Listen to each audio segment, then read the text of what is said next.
ते ट्रॅक्टरमध्ये ऊस घेऊन गेले असता ऊस खाली केल्यानंतर येताना त्यांना अद्याप ते निस्मानी चाकू आणि याचा धाक दाखवून मारहाण करून त्यांच्याकडून एक ट्रॅक्टर आणि ट्रॉली घेऊन आरोपी फरार झाले होते। जसे पोलीस स्टेशनला तक्रार प्राप्त झाली असता वरिष्ठांना माहिती दिली। पोलीस अधीक्षक श्री अतुल कुलकर्णी सर तसेच अप्पर पोलीस अधीक्षक प्रीतम यावलकर सर यांना माहिती दिल्या कळवली व त्यांच्याकडून लगेच आपण तपासाचे चक्र चालू केले।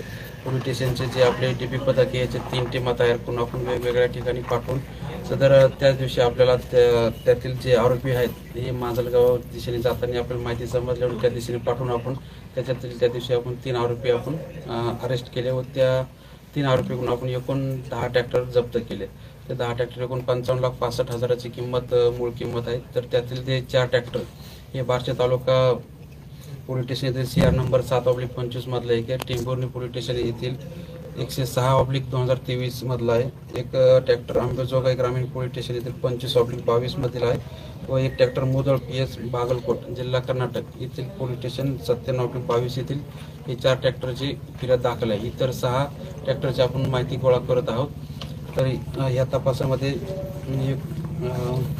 एकूण 4 आरोपी आपण अटक केलेले असून सदर तपास माननीय पोलीस अधीक्षक Atul Kulkarni sir, upper police अधीक्षक प्रीतम यावलकर सर, मी व माझे सहकारी दिलीप टेरे, PSI बालाजी वळसने व बाकी